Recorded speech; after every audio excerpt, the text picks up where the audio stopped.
So when you are ready to create your storyboard, you're going to go to www.storyboardthat.com, and let me maximize the screen. Now I already have an account, so I'm going to log off. If you have used this website before, then you probably just need to click the orange login button right up here at the top and log in with, I'm assuming you used your school Gmail information. If not, let's see, I guess everyone can just go to log on. If you already have an account, you can click login here. Otherwise, you are going to sign up.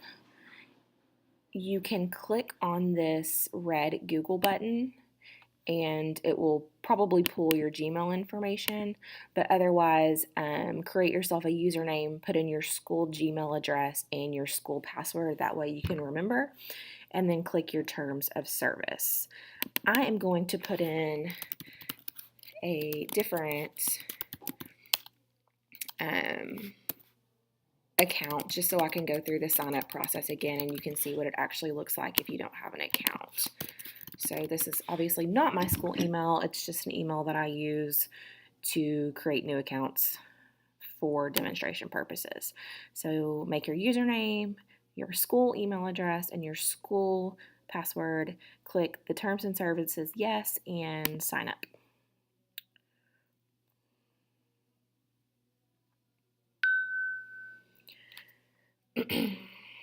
Okay, once you do that, you can click where it says create your first storyboard. Now, a lot of this stuff down here is like free trials for 2 weeks or 30 days or whatever. We're just going to keep it really simple so everything is free. So all you need to do is click create your first storyboard. And it's going to default you to 3 frames. You actually are going to need to add 3 more. The only free options are 3 frames or 6 frames. So go down here at the bottom where it says add cells. You're going to click on that and then just add these 3 at the bottom and click update storyboard. Okay, now for this specific assignment, we are talking about the plot structure of a story. And as you probably remember, plot, there are 5 stages, and now we have 6 frames. So you are going to essentially just leave this last square blank, and you will be creating a plot storyboard that maps out the 5 stages of plot for the story you just read Harrison Bergeron. So to use this website, all of your different functions are up here along the top bar. There's lots of different things that you can do. If you think back, we know that a plot starts out with the exposition, which introduces the setting and the characters of the story. So what I'm going to do is I'm going to find some sort of scenery or background or something that pertains to the story we just read, and I'm just going to pretend so you can just kind of see how it works. So, okay, I'm going to pretend this is part of the exposition of my story. What I'm going to do is put the scene on there, and then I'm going to type in a text. And then I can add all kinds of different features to jazz it up. So I want to make sure that I label each stage. So I think we're going to click on textables. It's been a while. And I'm just going to put myself a little square,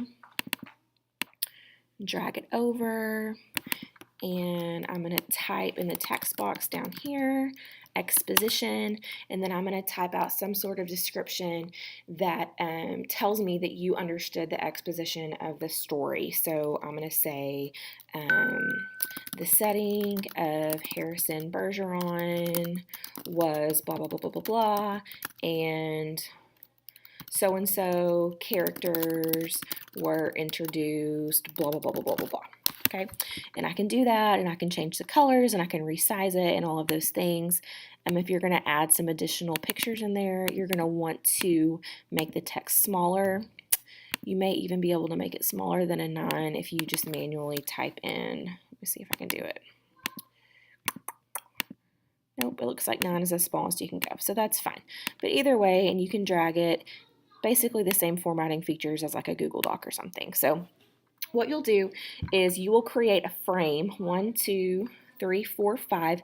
Each frame is going to represent the stage of plot. So you'll have exposition here, rising action here, climax here, falling action here, and resolution right here.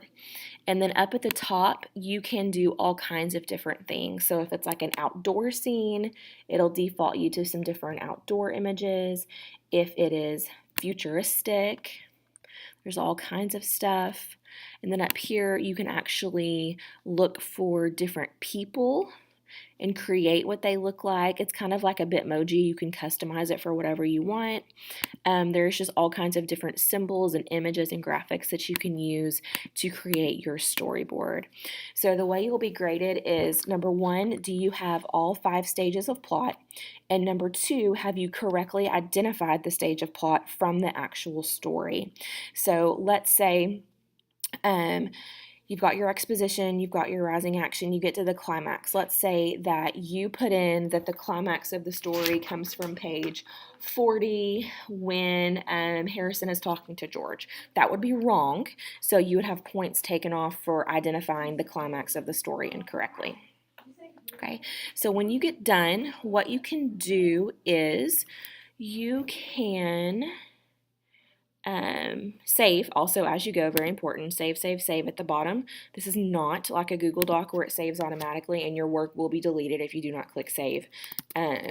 Title it Plot Storyboard. Again, I should have told you that from the beginning. Save, save, save. Constantly click save. It will delete if you get X'd out of it. It is not like a Google Doc. Okay, so once you click save, you can click embed. And if you go to Canvas, you can embed this into the Canvas assignment. That's one option. Or you can take a screenshot, Shift Command 4, and get your little cursor, snap it, save it to your desktop, and you can upload it as an image into the Canvas assignment also.